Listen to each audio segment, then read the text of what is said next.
Good afternoon. I'm Andy Holman. Coming up, it's day one at the state wrestling tournament as 6 area wrestlers vie for a state title. But first, today's top stories. Students at Stewart Elementary in Washington have spent this week performing acts of kindness in what administrators have dubbed Kindness Week, which they hope to turn into a tradition. The week serves as an exercise in positive behavior as schools seek to teach not just reading and writing, but social skills and moral values. Principal Mike Marsden said it was pitched by guidance counseling staff at the building and was quickly given the go-ahead by administrators. Throughout the week, students followed dress-up day themes, performed class-wide acts of kindness, like cleaning one another's rooms while their peers were away, or leaving nice notes on each other's desks. When pupils witness single acts of kindness, they're encouraged to make a note of it and add a link to a paper kindness chain representing the week's theme. Students also took home challenge forms listing acts of kindness they could do at home for parents to sign off on as they were finished. Completed lists can be turned in for a prize at the end of the month. Washington County will not have an interim public health director, as the Washington County Board of Health opted instead to assign the director's duties to other public health staff. Current Public Health Director Emily Tokheim announced she will depart her position after February 29th for a new job at Iowa Health and Human Services. In 2021, the agency hired Jefferson County's Chris Essel part-time as interim public health administrator to fill the roughly 3-month gap between previous director Daniel Pettit-Majeski's departure and Tokheim's hire. However, this time around, the Board of Health decided to delegate the director's duties among internal staff, a recommendation Tokheim pitched at the meeting where she formally announced her resignation. Tokheim said she had already spoken with her staff about taking on additional duties and found that they were agreeable. She said her responsibilities would be divided into buckets, with different staff handling different areas until the next director is hired. Duties will be split between the agency's fiscal administrator, director of nursing, assistant director of nursing, and the Board of Health as a whole in the interim. Now it's time for a little self-promotion as we recognize the Southeast Iowa Union, which took home almost a dozen awards from the Iowa Newspaper Association's annual convention on February 8th. Within its class of newspapers, the union won first place for the Best Special Section Advertising, which it received for the 2023 Washington Women in Business edition. It also got first for Best Advertising Series or Campaign featuring any service or merchandise category, which it won for an advertisement on children's dental health. Southeast Iowa Union publisher Matt Bryant said the paper and its staff were humbled by the awards. He said the team at the union works very hard to publish high-quality content and advertising that its readers and advertisers deserve. A pillar of the Mount Pleasant community passed away earlier this month when Carol Nemitz died at the age of 89 on February 3rd. Nemitz was the first female vice president at Iowa Wesleyan, where she worked for 50 years, beginning in 1963 until her retirement in 2013. Former Iowa Wesleyan Provost Dwayne Frazier remarked that Nemitz represented all that was good and great about Iowa Wesleyan, saying she was a symbol and an icon to faculty, staff, and students. During her time at Iowa Wesleyan, Nemitz spent time in student affairs and teaching psychology. She later took on the role of Dean of Women, Dean of Student Personnel Services, and in 1979 was appointed Iowa Wesleyan's first female vice president. She served as the vice president of student affairs while also acting as an active manager in Iowa Wesleyan expansion projects, including construction of new campus buildings and restoration of the chapel. Mount Pleasant High School's 9th and 10th Career Association IJAG students attended the legislative day at the state capitol last week, where they met with a handful of Iowa legislators, including Governor Kim Reynolds. The state-level IJAG program specifically invited the Mount Pleasant students to attend the legislative day due to their active participation and interest. The group visited with Senator Mark Lofgren, Senator Jeffrey Reichman, Representative Taylor Collins, Representative Martin Graber, Lieutenant Governor Adam Gregg, and Governor Kim Reynolds. The students are going to continue their education in state politics this Friday at the Mount Pleasant Area Chamber of Commerce Legislative Breakfast, which begins at 8 a.m. at Mount Pleasant City Hall. The network of Little Free Pantries in Fairfield has been growing steadily for the past 4 years, and it has now crossed another frontier with the latest pantry outside Golden Magnolia Sanctuary. This pantry is the first in town to offer refrigerated food at all hours of the day. A group of volunteers led by Mark Soth have built a shed on the west side of the building. The purpose of this shed is to serve as a pantry for donated food available to anyone who needs it. In late January, the shed was enclosed and a refrigerator was installed. Tammy Hessler of Golden Magnolia Sanctuary said the new pantry is getting a lot of use, and whenever food is donated, it's usually gone by the next day. 2 Fairfield High School graduates have gone into business together to open a 24-hour gym. Colton Burnett and Cohen Roach are 2 homegrown entrepreneurs who opened a gym called Raise the Bar, located at 2103 West Burlington Avenue, inside the new building on the west side of Fairfield that also houses US Cellular and T-Mobile. The 2 opened the gym in late November and since then have gotten more than 100 memberships. They said their gym has proven to be the perfect size, large enough to accommodate 28 machines and workout stations. They said the public is taking advantage of its 24-hour access with a nice crowd coming as early as 4 a.m. Those are today's top stories. We'll take a short break, and when we come back, we'll check in on our 6 area wrestlers competing at state. At the Capper Auto Group, we put our customers' needs first and understand that everyone is as different as the vehicle they select. We offer new Ford, Chevrolet, Buick, GMC, Jeep, Chrysler, Dodge, and Ram vehicles in a friendly environment that puts you in the driver's seat. When it comes to service, we maintain factory-trained technicians and competitive pricing. The Capper Auto Group still believes that service after the sale provides the best customer experience. Come see the Capper experience for yourself. You know, it's not a question of what all you have and so on with your life. It's who is in your life and how much you care for them and how much they care for you. And Tammy definitely cares. At 5 Star Community Credit Union, we want to help you lead a better life. We offer competitive rates and convenient appointment times for all kinds of loans: auto, recreational vehicles, home equity, line of credit, holiday, and personal loans. We make it easy to build your credit and enjoy the good things in life. We invite you to join 5 Star Community Credit Union. We are community-minded and member-focused.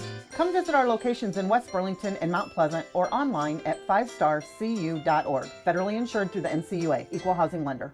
Federation Bank is a locally owned bank providing award-winning customer service. We believe that we are more than just a federation of banks, but a federation of communities, serving Brighton, Richland, Wellman, and Washington, Iowa.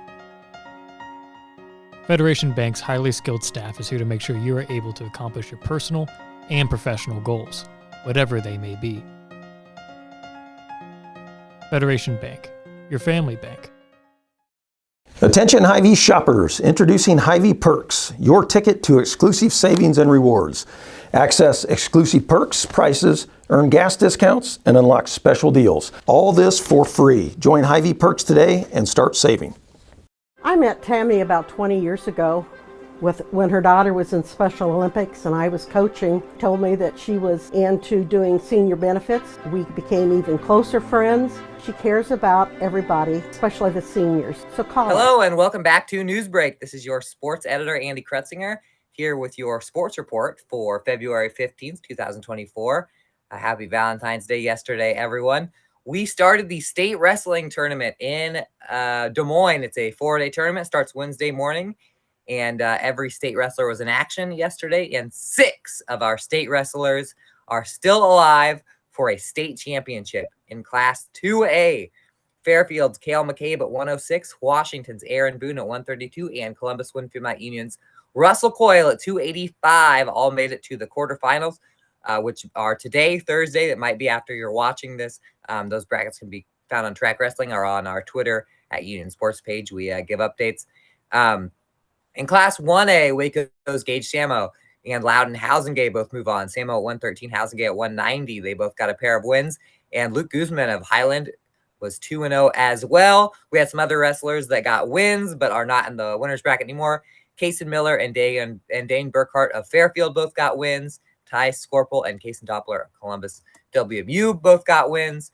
Gage Burden of New London and Isaac Cox of Cardinal also got wins. Those are 1-1 yesterday's, so they have to go through wrestlebacks. Everybody that isn't one of those 6 wrestlers that went 2-0 still in the wrestleback, still has a chance to battle through for third. We had a little bit of an addition to the state bowling list. If you watched this show Tuesday, you knew of the 3 Mount Pleasant girls that were going. Now on the boys' side, Caleb Ziglowski of Washington, Mr. 600. In his 3 games, he ended up with a 600, 195, 193, 212, and he made the state bowling meet by 24 pins. Top 8 made it, and he finished just inside there by 24 pins. Sigourney Kyoto had a couple, Jaden Montgomery, as we mentioned the other day on the girls' side. But on the boys' side, Wells Clark in the Comanche boys qualifier gets through. He bowled a 658 to fly through to the state meet. So that will be next Monday through Wednesday in Waterloo, all at the same place, but it's a 3-day tournament. In regional basketball, we have 1 girls basketball team left, the Columbus Wildcats. Huge start for the Wildcats. 23-6 in the first quarter helps them hang on against West Burlington to get a home regional quarterfinal win. They will be in action on Friday night. Ariana Vergara on that one had 15 points in the first quarter, 18 overall to lead Columbus. But we also had some losses. Waco and Van Buren County on Tuesday night both fell. They're out. And Mount Pleasant and Mid-Prairie last night are also out. Mid-Prairie was in the regional semifinals, which is where Columbus goes on Friday. So those kind of were our 2 semifinalists. No finalists yet, unless Columbus can move on. But we're down to 1 girls team. We got plenty of boys teams, and we got plenty of boys action tonight. In Class 1A, Hillcrest Academy will be at Maquoketa Valley, a really tough team there. They'll be traveling there for the quarterfinals in 1A Sub-State 4. In 1A Sub-State 5, big night with Winfield Mount Union hosting Danville and Waco heading to Notre Dame. The 2 winners of that game will play in the Sub-State semifinals against each other, which would put them each 2 games away from a state berth, whoever wins those games tonight. And in 1A6, Kyoto will host North Tama. Kyoto still 22-0.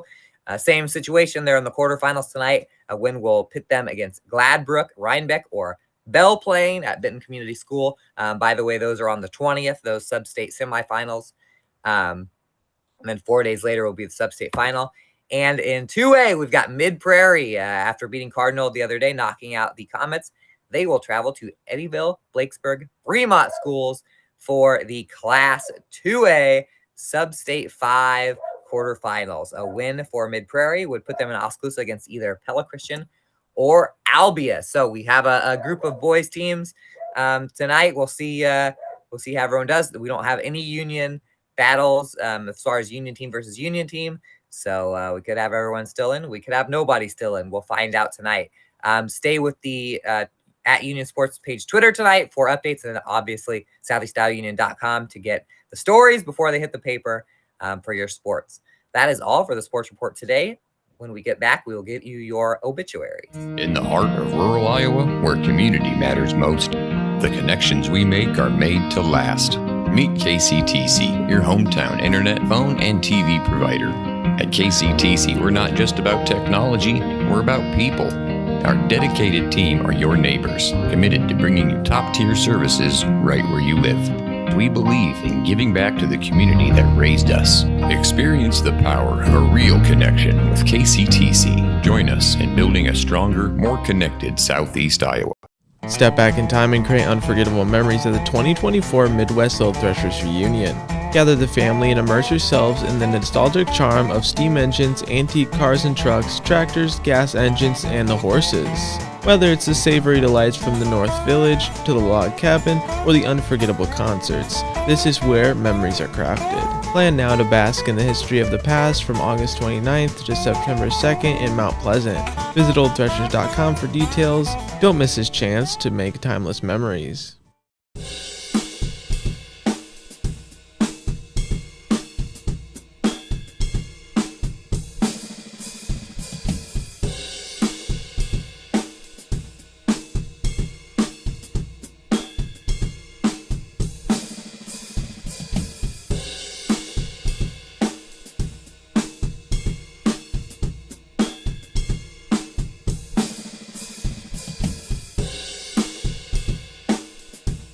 Introducing Hy-Vee Market Grill, where every meal is a delight. Start your day with our mouth-watering breakfast options and savor flavorful lunches with friends and family. Cap off your day with our delectable dinners. Hy-Vee Market Grill, where every moment is delicious.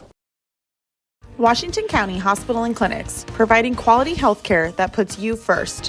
Whether during a hospital stay, seeing a primary care provider for wellness exams or sick visits, minor surgery to a total joint replacement, or recovering from an injury, we're here when you need us. More than you expect for your health care. Washington County Hospital and Clinics.